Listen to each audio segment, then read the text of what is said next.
우리 함께 영상으로 12월 16일 수요예배를 영상으로 드리도록 하겠습니다. 주님 가르쳐 주신 기도를 함께 드리겠습니다. 하늘에 계신 우리 아버지, 아버지의 이름을 거룩하게 하시며 아버지의 나라가 오게 하시며 아버지의 뜻이 하늘에서와 같이 땅에서도 이루어지게 하소서. 오늘 우리에게 일용할 양식을 주시고 우리가 우리에게 잘못한 사람을 용서하여 준 것 같이 우리 죄를 용서하여 주시고 우리를 시험에 빠지지 않게 하시고 악에서 구하소서. 나라와 권능과 영광이 영원히 아버지의 것입니다. 아멘. 찬송 370장 함께 찬송하시겠습니다.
성경 말씀은 로마서 15장 22절부터 33절의 말씀입니다.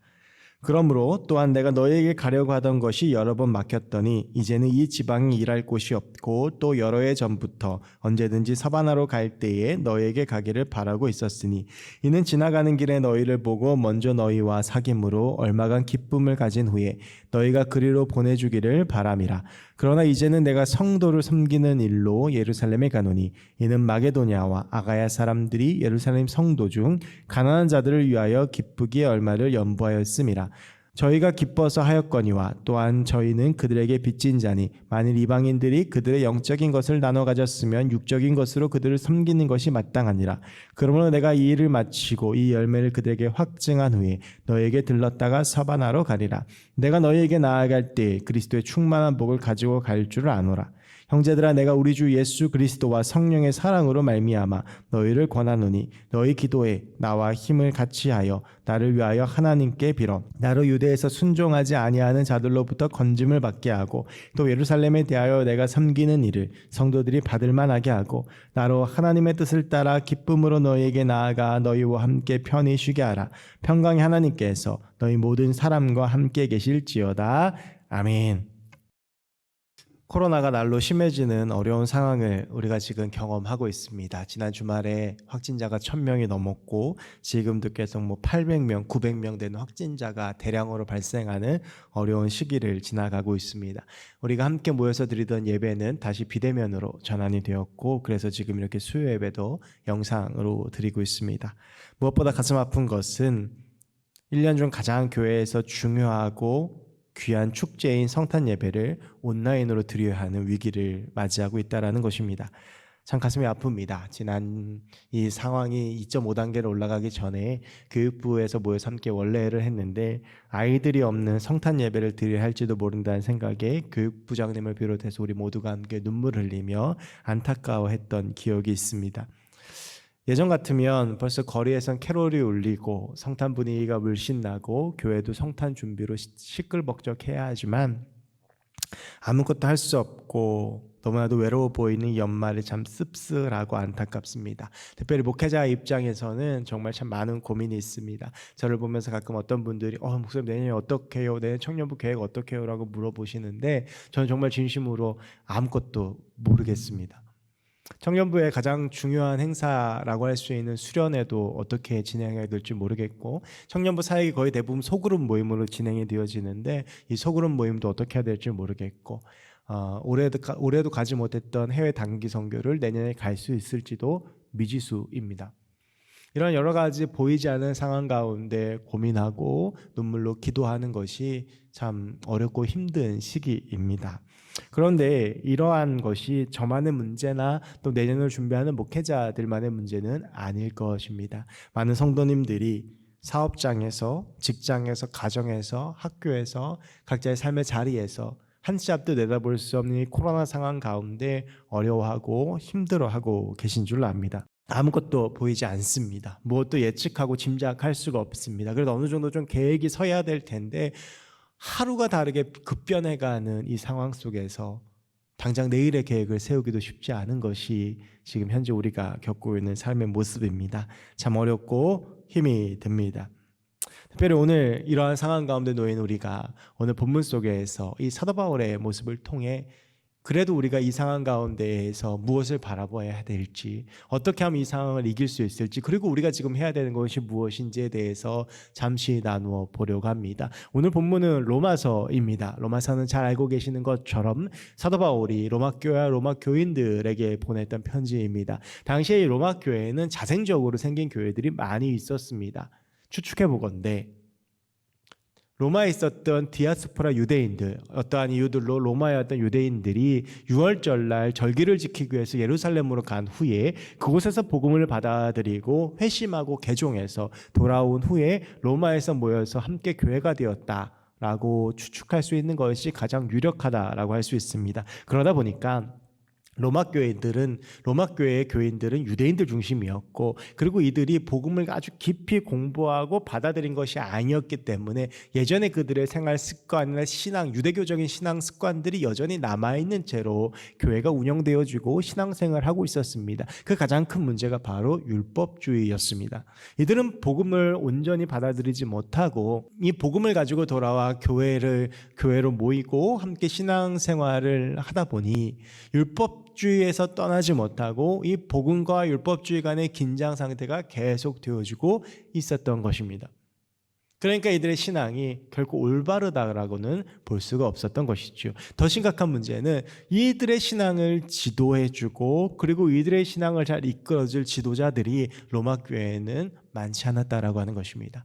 이것이 사도 바울이 로마 교회에 로마서를 쓴 이유입니다. 제대로 신앙생활 하지 못하고 복음에 대해서 오해하고 있고 여전히 그들의 생활 습관을 떠나지 못하는 유대인들에게 진짜 복음이 무엇인지, 진짜 그리스도인들은 어떻게 살아가야 되는지를 보여주고 있는 책이 로마서라고 할 수가 있습니다. 그래서 이 로마서에 유독 율법과 복음에 대한 긴장관계 속에서 복음을 중요하게 사도 바울이 계속 강조하는 이유가 여기 있다라고 볼 수 있습니다. 오직 의인은 믿음으로 말미암아 살겠다라고 하는 이신층의 교회를 사도 바울이 힘주어 설명하는 것도 이러한 이유입니다. 로마서는 이러한 이유 때문에 두 편으로 나눌 수가 있는데요. 1장부터 11장까지는 제대로 된 복음에 대해서, 기독교 교리에 대해서 설명하고 있는 교리의 편이고, 12장부터 15장까지는 그 교리를 제대로 한 그리스도인들이 어떻게 살아가야 되는지를 보여주는 생활편이라고 할 수가 있습니다. 이러한 이유 때문에 로마서는 매우 귀중하고 소중한 책이며 또한 반면 어려운 책이기도 합니다. 어떤 성서학자는 성경 전체를 반지라고 한다면 이 로마서는 그 반지 중앙에 꽂혀 있는 보석과도 같다라는 말로 이 로마서의 가치를 설명한 적이 있습니다. 그리고 로마서의 마지막 내용이 바로 오늘 본문이라고 할 수 있는데요. 이상하다고 생각하실지 모릅니다. 로마서는 16장까지 되어져 있기 때문입니다. 그런데 16장을 한번 읽어보시면 쭉 사람들의 이름이 나오죠. 이 바울이 로마 교회에 있는 교인들에게 문안하고 자신의 동역자들을 소개하는 것이 나옵니다. 그래서 약 30명이 넘는 사람들의 이름이 나오게 되고, 그리고 마지막으로 권면하고 인사하는 내용이 나오기 때문에 이 16장은 마무리하는 인사라고 볼 수가 있습니다. 그래서 내용은 사실 15장에서 끝난다라고 볼 수가 있지요. 모든 책은 처음과 끝이 가장 중요하다라고 할 수가 있습니다. 그래서 이 로마서 15장의 이 우리가 함께 읽은 22절부터 33절까지 마지막 내용도 상당히 중요한 의미를 가지고 있다라고 볼 수가 있겠지요. 사도 바울은 앞서 말씀드렸던 것처럼 1장부터 11장까지의 교리편과 12장부터 15장까지의 생활편을 쭉 언급한 후에 엄밀히 말하면 15장 21절까지 그리스도인들의 삶에 대해서 이야기를 하고 22절부터 33절 오늘 우리가 읽은 이 본문을 통해 자신의 앞으로의 향후 계획에 대해서 이야기를 하고 있는 것을 볼 수가 있습니다. 22절에 보면 사도 바울이 전에도 여러 번 로마로 가고자 했으나 그것이 막혔다라고 하는 것을 언급하고 있고요. 그리고 나서 이제 23절에서는 그러나 내가 다시 너에게 가겠다라고 이야기를 합니다. 내가 언제든 서반으로 갈 때 너희를 가기로 바라고 있으니 그곳에 가면서 너에게 들리겠다라고 하는 것이죠. 내가 이렇게 너에게 편지를 보내지만 조만간 빠른 시일 안에 너희를 만나서 너희와 함께 직접 얼굴 대 얼굴을 마주하고 내가 너에게 쓰니 복음에 대해서 설명을 해주고 너희를 양육하겠다라고 하는 약속을 사도 바울이 로마 교인들에게 해주고 있는 것입니다. 그런데 이 본문을 조금만 깊이 생각해 보면 사도 바울의 이러한 계획은 그 당시에 사도 바울의 상황을 생각해 볼 때에 사실은 말도 안 되는 것입니다. 그 이유는 이런 것입니다. 오늘 이 로마서는요, 사도 바울이 3차 여행 거의 마지막 부분에 쓰여졌던 것으로 추측할 수가 있습니다. 사도행전에서 이 시기를 다루고 있는 것이 사도행전 20장인데요. 사도 바울은 3차 전도행을 마무리하며 에베소 교회 장로들을 청하여 설교를 합니다. 그런데 이 설교의 내용이 매우 충격적인데요. 우리가 사도행전 20장 22절부터 24절의 말씀은 잘 알고 있습니다. 이 말씀이 이렇습니다. 보라, 이제 나는 성령에 매여 예루살렘으로 가는데 거기서 무슨 일을 당할는지 알지 못하노라. 오직 성령의 각성에서 내게 증언하여 결박과 환난의 날을 기다린다 하시나 내가 달려갈 길가 주 예수께 받은 사며 곧 하나님의 은혜의 복음을 증언한 일을 마치려 하매는 나의 생명조차 조금도 귀한 것을 여기지 아니하노라. 사도 바울은 이제 예루살렘으로 가야 되는데 거기는 이미 성령이 나에게 말씀하시기를 고난도 기다리고 있고 환난도 기다리고 있고 결박도 기다리고 있다라고 이야기를 하고 있습니다. 사도 바울이 이 설교를 하기 전에 로마서를 쓴 것으로 볼 수 있고요. 그러면 이 로마서 이 계획을, 예루살렘을 가겠다라고 하는 계획을 이야기하는 지금 이 시기가 이미 예루살렘에 가서 이 고난이 있을 것을 몰랐을 수 있다라고 볼 수가 있습니다. 오늘 이 본문을 보면요, 사도 바울이 너희에게 가기 전에 내가 예루살렘을 가겠다라고 먼저 말을 하고 있거든요. 이런 말입니다. 이렇게 이야기를 하고 있는데, 지금 이 사도 바울이 이 내가 지금 성령으로 인해서 고난을 받을 거라는 것을 알고 있었을 수도 있고 모르고 있었을 수도 있다라고 하는 것인데, 굳이 사도 바울이 성령을 통해서 이 말을 확증받지 않았어도 사도 바울은 예루살렘에 들어가면 엄청난 고난과 환란이 기다리고 있다는 것쯤은 똑똑한 사람이기 때문에 충분히 알 수 있었죠. 유대인들에게 있어서 사도 바울은 가장 강력한 적이었기 때문입니다. 그래서 이 유대인들이 사도 바울을 얼마나 죽이려고 했습니까? 여러분, 이 사도행전 전체를 보면 사도 바울이 당했던 고난들이 끊임없이 나옵니다. 뭐 매로도 많이 맞고요, 사람들이 심지어 때리다가 죽은 줄 알고 내다버리기도 하고, 사도 바울을 죽이기 전에는 내가 먹지도 않고 마시지도 않겠다라고 자지도 않겠다라고 하는 40명의 사도 바울을 죽이기 위해서 쫓아다녔던 거 다 알고 있지 않습니까? 근데 사도 바울은 오늘 예루살렘으로 가겠다라고 하는 거예요. 이게 사도 바울이 예루살렘에 가면 이 고난과 환난과 핍박이, 이 사도행전 20장에 보면 성령이 나에게 말씀하셨다라고 하고 있지만, 성령이 말씀하시기 전에도 이미 사도 바울은 알고 있었고 성령은 그것을 확증해 주셨다라고 볼 수 있는 것이죠. 분명한 것은 사도 바울은 예루살렘에 들어가면 내가 온전치 않을 거라는 걸 알고 있었습니다. 그럼에도 사도 바울은 예루살렘 이후의 상황들, 이후의 계획들에 대해서 이야기를 하고 있는 것입니다. 한 치 앞도 예상할 수 없는 상황이지만 사도 바울은 그 상황을 본 것이 아닙니다. 저기 들어가면 내가 죽겠지? 그래서 그 길을 피했던 것도 아니고, 저기를 들어가면 내가 죽겠지, 그리고 그걸로 내 인생이 끝이라고 생각했던 것도 아니고, 예루살렘에 들어가면 환난과 핍박과 고난이 나를 기다리는 것을 알고 있어도 그는 로마로 가고자 하는 그의 마음을 꺾지 아니했고, 그리고 하나님을 향한 선교의 계획들을 꺾지 아니했다라고 하는 것입니다. 고난과 박해가 기다리고 있는 상황 속에서도 그는 하나님의 눈으로 상황을 바라보았고, 내가 지금 겪어야 되는 인간적인 상황들을 본 것이 아니라 하나님을 바라보며 그 인생 가운데 섰다라고 하는 것이죠.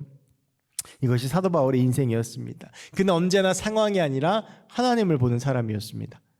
예측 가능한 상황이 아니라, 또한 예측 못할 상황이 아니라, 어떠한 일이 나를 기다리고 있는지 모르겠는 그 상황들이 아니라 오직 하나님만을 바라보며 그 인생을 뚜벅뚜벅 걸어갔던 것이, 어떤 환난과 핍박과 고난이 있어도 그 인생을 걸어갔던 것이 사도 바울의 인생이었다라고 하는 것입니다. 사랑하는 성도 여러분, 앞서 말씀드렸던 것처럼 정말 조금도 예상할 수 없는 인생을 우리는 살아가고 있습니다. 지금의 상황이 너무 절망적이고 힘이 듭니다. 자영업하는 청년들 신방에 보면 가슴 아플 때가 많습니다. 아주 의기양양하게 영업을 시작했는데, 가게를 개업했는데 지금 코로나 때문에 파리만 날리고 있는 가게들도 많이 있습니다.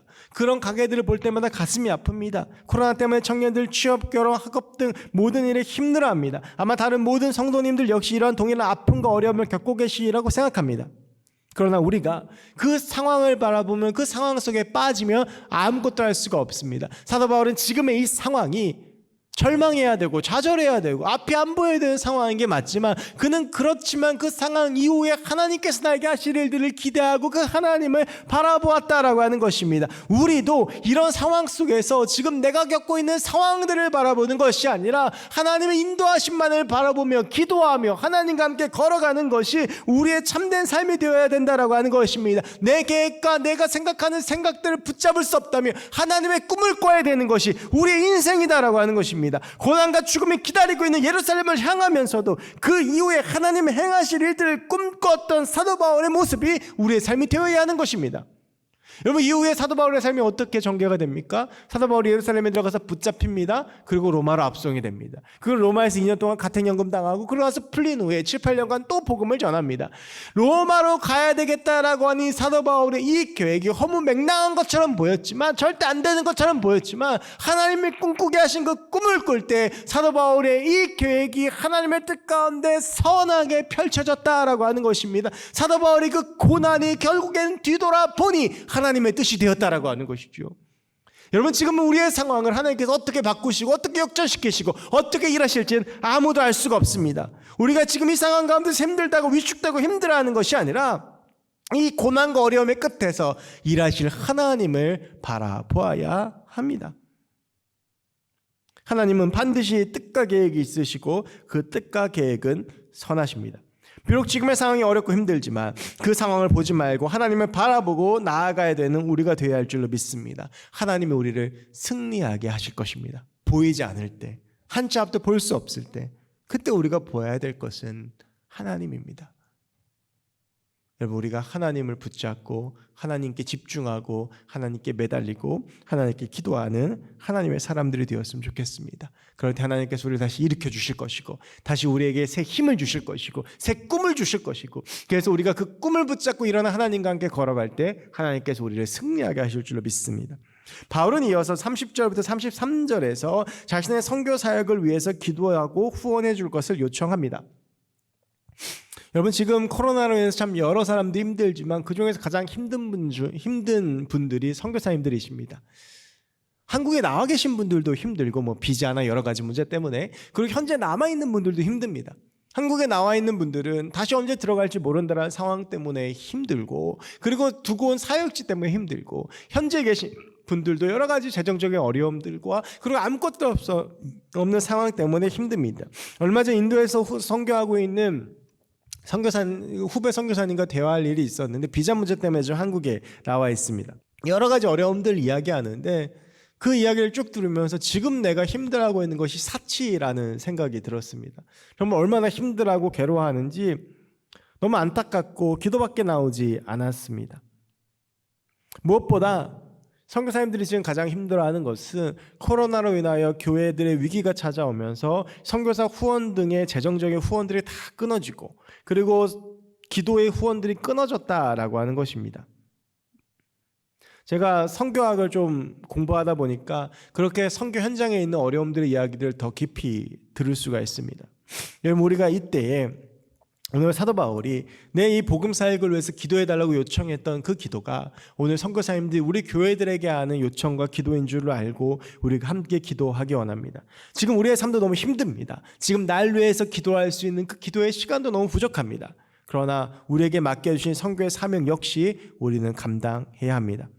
그것은 선교사님들을 위해서 기도하는 것을 시작합니다. 본당 로비에 나가보면 우리 교회가 후원하는 선교사님들이 있습니다. 주보에도 나와 있습니다. 우리 그분들의 이름을 부르며 기도해 주시기 바랍니다. 그 이름과 나라를 품고 기도해 주시기 바랍니다. 위축되지 않고 그동안 피땀 흘려서 눈물을 흘려서 일구었던 그 선교의 현장들이 무너지지 않고 오히려 하나님께서 주신 참된 은혜와 축복 가운데 놀라운 하나님의 나라가 세워지기를 기도해 주시기 바랍니다. 참 어려운 시기이지만 어렵다고 위축되지 않기 원합니다. 이럴수록 더 기도하고 뜨겁게 나아가면 하나님이 더 놀랍게 역사해 주실 것입니다. 코로나 이후에 세계 선교는 더 힘들게 될 것이고 새로운 선교의 패러다임들이 등장할 것입니다. 그 가운데 우리가 영적 최전선에 있는 선교사님들에서 기도하고 후원하며 그들이 지치고 힘들지 않도록 함께 해주기 원합니다. 그럴 때 하나님의 놀라운 역사가 우리 가운데 이루어질 줄로 믿습니다. 오늘 이 예배 가운데 특별히 선교사님들을 위해서 기도해 주시기 바랍니다.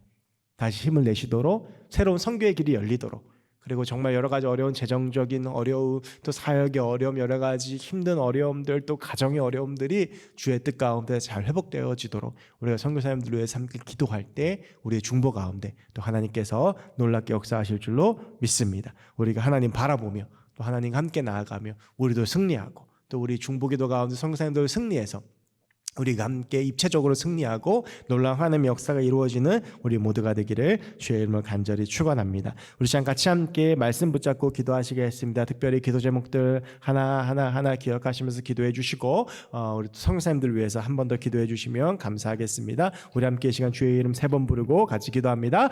주여 주여 주여. 하나님 아버지 감사합니다. 코로나로 인해 어려운 상황 가운데 우리가 함께 이 시간 또한 영상으로 예배드렸습니다. 주님 아버지, 우리가 이렇게 예배드리는 이 가운데 함께하여 주옵시고 오늘 우리가 주께 드리는 이 말씀 가운데 하나님 놀랍게 역사해 주시옵소서. 특별히 우리 번동 영적 대행진을 통하여 우리가 위축되지 아니하고 영적으로 더 강건하게 나아가며 하나님 앞에서 승리하며 하나님과 함께 나아가 우리 모두가 되게 해 주시옵소서. 우리 모든 성도들이 예배의 존재, 말씀의 존재, 기도의 존재, 선교의 존재로 살아갈 수 있도록 주님 도와주시옵소서. 코로나가 날로 심해지고 있는데 이 코로나를 담당하고 있는 모든 담당자들에게 위기 극복의 지혜를 주시고 사투를 벌이고 있는 환자 의료진들을 주님께서 붙잡아 주시옵소서. 주님, 특별히 경제가 참 어렵습니다. 우리 국민들과 우리 성도들이 어려움을 겪고 있습니다. 주님, 승리하게 해 주옵시고 무엇보다 큰 어려움 당한 우리 한국의 교회들과 선교사님들에게 능력과 힘을 더하여 주시옵소서. 아버지, 우리 성도님들 이 보이지 않는 상황 가운데 상황을 의지하지 않고 주님 바라보기 원합니다. 우리의 눈을 들어 주님 보게 하시고 우리의 마음에 주님으로 가득하게 하여 주시옵소서. 하나님 아버지, 지금 여러 가지 어려움을 겪고 있는 선교사님들 기억하여 주시고 주님의 힘과 은혜와 능력 붙잡고서는 우리 모두가 될 수 있도록 주님 도와 주시옵소서. 하나님, 이 시간 함께 영상으로 수요 예배를 드립니다. 영상으로 드리는 예배지만 우리의 예배를 받아주옵시고 우리 가운데 임하여 주시옵소서. 아버지, 보이지 않는 상황 가운데에서 상황을 보지 않고 하나님만 바라보게 하시고 하나님과 함께 승리하는 우리가 되게 하여 주시옵소서. 하나님, 오늘 사도 바울이 누가 보기에도 꿈꾸기 어려운 상황이고 누가 보기에도 그 위기 너머에 계신 하나님을 보기 어려운 상황이었지만 그래도 그 너머에 계신 하나님을 확신하고 의지하며 하나님의 꿈을 꾸었던 것처럼 오늘 우리가 주님 주신 힘으로 이 자리에서 일어나 선한 능력으로 주님과 함께 걸어가는 주의 사람들 되게 하여 주시옵소서. 특별히 코로나로 선교사님들이 참 많은 어려움을 겪고 계십니다. 하나님, 우리 선교사님들 힘 주시고 은혜 주시고 능력 주시고 승리할 수 있도록 도와주시고 우리 선교사님들의 선교사역 가운데 기름 부어주시고 두고 온 선교지 현지에서 정말 목숨 걸고 선교하실 우리 선교사님들 한 분 한 분 그 사역지마다 하나님의 은혜와 축복을 더해 주시고 하나님의 나라가 온전히 세워지게 하여 주시옵소서. 오늘 이 시간 우리가 기도하는 모두의 기도 제목 들어주실 줄로 믿습니다. 아버지, 속히 코로나가 진정되어 함께 모여 주님 앞에 귀하게 예배드리는 우리 모두가 될 수 있도록 붙잡아 주시옵소서. 감사드리며 예수 그리스도의 이름으로 기도하옵나이다. 아멘.